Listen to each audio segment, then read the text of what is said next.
रावण अमर था, उसे कोई नहीं मार सकता था। वजह थी कि उसकी नाभि में अमृत था। भगवान राम भी उसका वध तब तक नहीं कर पाए थे जब तक विभीषण ने रावण की अमरता का राज खोल नहीं दिया। मगर सवाल यह है कि रावण की नाभि में अमृत आया कहां से? आज आपको रावण की नाभि में अमृत स्थापित होने की दिलचस्प कहानी बताते हैं। मान्यताएं कहती है कि रावण की नाभि में अमृत था। जब तक भगवान श्रीराम ने रावण की नाभि में वार नहीं किया, तब तक रावण की मृत्यु नहीं हुई। रावण की नाभि में अमृत कैसे आया? रामायण में भी ये कहा गया है कि रावण को अमरता का वरदान था। प्राचीन धर्म ग्रंथों एवं मान्यताओं के अनुसार रावण की नाभि में अमृत था, जिसने उसको अमर कर दिया था। यही कारण है कि रावण को मारना कोई साधारण बात नहीं थी। आपको ये जानकर हैरानी होगी कि रावण की नाभि में अमृत कैसे आया, इसे वहां कैसे स्थापित किया गया। प्राचीन धर्म ग्रंथों एवं मान्यताओं के अनुसार रावण की नाभि में अमृत आरोपित किया गया था, जिसके कारण रावण अमर हो गया था। कहा जाता है कि एक बार बाली और रावण के बीच भयंकर युद्ध हुआ। रावण को कई गंभीर चोटें पहुंची। कुछ इतनी अंदरूनी थी कि रावण का बचना मुश्किल हो गया। ऐसे वक्त में रावण की पत्नी मंदोदरी परेशान हो गई। उन्होंने फैसला कि वो ना सिर्फ रावण की जान बचाएंगी, बल्कि उसे अमर भी कर देंगी। ऐसे में मंदोदरी अपने पिता मैदानव के पास पहुंची। उन्होंने बताया कि अमृत चंद्रलोक में है, मगर वहां पहुंच पाना किसी इंसान के बस की बात नहीं। दिलचस्प बात यह है कि कई रहस्यमयी शक्तियों के मालिक मैदानव ने ही अमृत कलश को चंद्रलोक में स्थापित किया था। मैदानव ने मंदोदरी को ऐसी शक्ति दी जिससे वो चंद्रलोक पहुंच गई, मगर वहां जाकर भी अमृत कलश को ला पाना मुश्किल था।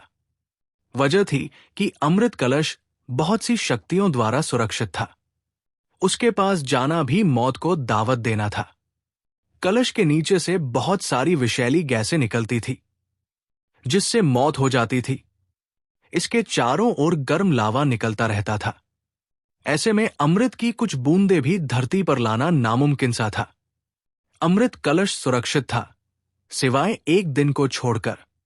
दरअसल चंद्रलोक का एक नियम है कि चंद्रदेव साल में एक बार शरद पूर्णिमा के दिन इस अमृत कलश को वहां से निकालते हैं। उस वक्त वो धरती पर भी कुछ बूंदें गिराते हैं। यही वो मौका था जिसकी मंदोदरी को तलाश थी। मंदोदरी जब चंद्रलोक गई तो उसके 2 दिन बाद ही पूर्णिमा थी। जैसे ही पूर्णिमा की रात चंद्रदेव ने अमृत कलश वहां से बाहर निकाला, तभी रावण की पत्नी मंदोदरी ने अमृत कलश को चुरा लिया और भागने लगी। मंदोदरी के अमृत चुराने की जानकारी जैसे ही देवताओं को हुई, हाहाकार मच गया। सभी देवताओं ने मंदोदरी का पीछा करना शुरू कर दिया। ऐसे में मंदोदरी ने कलश को देवलोक की एक खिड़की पर छोड़ा और अपनी अंगूठी में अमृत की कुछ बूंदें भर ली। मंदोदरी को जानकारी नहीं थी कि कैसे वो इस अमृत से रावण को जीवन दान देगी। ऐसे में उन्होंने विभीषण की मदद ली। रावण के भाई विभीषण को नाड़ी का ज्ञान था, मगर उन्होंने मंदोदरी को ऐसा करने से मना कर दिया। हालांकि वो बाद में तैयार हो गए। शरद पूर्णिमा के दिन इस अमृत की बूंद को रावण की नाभि में स्थापित करने का फैसला किया गया। चूंकि अमृत की सिर्फ कुछ बूंदें ही थी, तो उन्हें नाभि में डालने का फैसला किया गया, क्योंकि वहीं पर समस्त नाड़ियों का केंद्र होता है। पहले इसके लिए अशोक वाटिका में रावण को बेहोश या अचेत किया गया। फिर विभीषण ने अमृत बूंदों को रावण की नाभि में स्थापित कर दिया। इसी के चलते रावण अमर हो गया। यही वजह है कि मंदोदरी के अलावा सिर्फ विभीषण को ही रावण की अमरता का राज पता था। फिर युद्ध में विभीषण से रहस्य जानकर भगवान राम ने अग्नि बाण से रावण का वध किया था।